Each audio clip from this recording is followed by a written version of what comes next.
இயேசுவில் அன்பிற்குரியவர்களே, பொதுக்காலம் 16வது வாரம் புதன்கிழமையிலே பலன் தரும் மனிதர்களாக எப்படி வாழ்வது என்பதை சிந்திக்க நாம் இன்று அழைக்கப்படுகின்றோம்.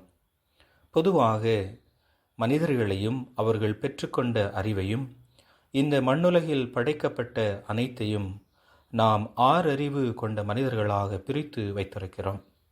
எவன் தொடுகின்ற உணர்வால் வருகின்ற இன்பத்திலே மூழ்கி கிடக்கிறானோ அவன் முதல் அறிவு நிலையிலே இருக்கின்றான் என்பதுதான் பொருள். சிற்றின்ப பிரியர்களாகவும் போதைப் பொருட்களில் மூழ்கி கிடப்பவர்களாகவும் வாழ்கிற மக்கள் இந்த வகையை சார்ந்தவர்கள். 2 அறிவு உயிர்கள் சுவை உணர்வையும் உணர்ந்து கொள்ளும் என்பது மட்டுமல்ல, நாக்குக்கே பிரதானம் கொடுத்து சாப்பாடை வாழ்க்கை என்று நினைக்கின்ற பலர் இந்த 2வது அறிவிலே தங்கிவிடுகிறார்கள். சகல நேரமும் எதை சாப்பிடலாம் என்பதிலே இவர்கள் அக்கறை செலுத்துவதால் இவர்களுக்கு நாக்குதான் பிரதான உறுப்பாக இருக்கிறது. 2 அறிவு உயிர்களுக்கும் இவர்களுக்கும் அதிக வேறுபாடு கிடையாது. நாம் சிலரை பார்க்கலாம், அவர்களை சாப்பாடும் உணவும் எப்பொழுதும் ஆக்கிரமித்து கொண்டே இருக்கும். அவர்களின் வாழ்க்கையின் குறிக்கோள் லட்சியம் சாப்பாட்டோடு முடிந்துவிடும். நாக்கு என்பது சாப்பிடுவதற்கு மட்டுமல்ல, பேசுவதற்கும் பயன்படுகிறது. சிலர் பேசுவதிலே குறியாக இருப்பார்கள். வாய் தோரணங்களால் வார்த்தை அலங்காரம் செய்பவர்கள். அவர்கள் வாய் சொல்லில் வீரர்களாக இருப்பவர்கள், செயலில் பூஜ்யமாக இருப்பவர்கள். குற்றம் மட்டும்தான் தெரியும், குணம் தெரியாது. பழி மட்டும்தான் தெரியும், வழி தெரியாது. அவர்களுக்கு கேள்விகள் மட்டும்தான் தெரியும், பதில் தெரியாது. பேசி பேசியே காலம் கழிக்கும் அவர்களும் 2வது அறிவிலே தங்கிவிடுகிறார்கள். மூக்கிற்கும் நாக்கிற்கும் ஒரு தொடர்பு இருக்கிறது. உணவிலே நல்ல நறுமணம் இருந்தால் நாக்கு அதை நன்றாக சுவைக்கின்றது. எதை வேண்டுமானாலும் சாப்பிடுவர்கள், எப்பொழுது வேண்டுமானாலும் சாப்பிடுவர்கள் 2வது அறிவிலே தங்கிவிடுகிறார்கள் என்றால், நல்ல சுவை உள்ளவையாக நறுமணம் உள்ளவையாக தேர்ந்தெடுத்து உண்ணுவர்கள், அப்படி உண்ணுவதிலே குறியாக இருப்பவர்கள். அப்படிப்பட்ட உணவு எங்கே கிடைத்தாலும் எல்லாவற்றையும் இழந்தாவது அதை உண்ண நினைப்பவர்கள் 3 அறிவு பெற்ற உயிர்களைப் போல வாழ்கின்றார்கள்.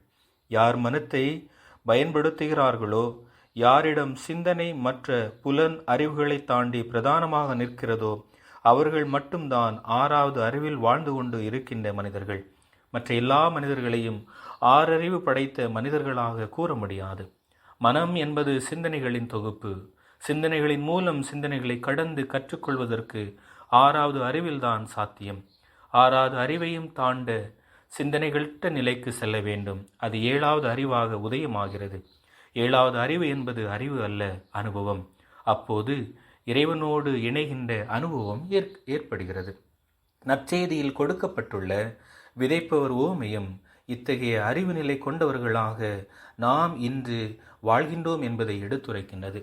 வழியோரம், பாறை பகுதி, முட்செடி, நல்ல நிலம் என்ற 4 முக்கிய அறிவு மற்றும் மனநிலை கொண்டவர்களாக நாம் இன்று வாழ்கின்றோமா என்பதையும் சிந்திக்க அழைக்கப்படுகின்றோம். நலமான வாழ்வியல் வார்த்தைகளை நாம் நமது தேவைக்காக மட்டுமே கேட்டோம் என்றால் நமது வாழ்க்கை எந்தவிதமான மாற்றத்தையும் காணாது, பிறருக்கும் பயனுள்ள விதமாக அமையாது என்பதை உணர்ந்து கொள்ளவும் அழைக்கப்படுகிறோம். இயேசுவின் பொதுப்பணி காலத்தில் அவரை பின்பற்றிய மக்களில் பலர் தங்களுடைய தேவைகளுக்காக நோய் நொடியிலிருந்து குணம் பெற வேண்டுமென்ற உணர்வுகளில் உந்துதலால் இயேசுவை பின்தொடர்ந்து தங்களுக்கு வேண்டியதை பெற்றபின் தங்களை மையப்படுத்திய வாழ்வை வாழ்ந்தனர். ஆனால் ஒரு சிலர் மட்டும்தான் தங்கள் வாழ்வை மாற்றி பிறருக்கு பலன்படுகின்ற சாட்சிய வாழ்வினை இயேசுவோடு உடன் இருந்து பயணித்து வாழும்போது என உணர்ந்து கொண்டவர்கள் மட்டுமே மிகுந்த பலனை தந்தார்கள் என்பதை நாம் உணர்ந்து கொள்ள வேண்டும். பலன் தருவோம். கிறிஸ்துவோடு உடன் இருந்து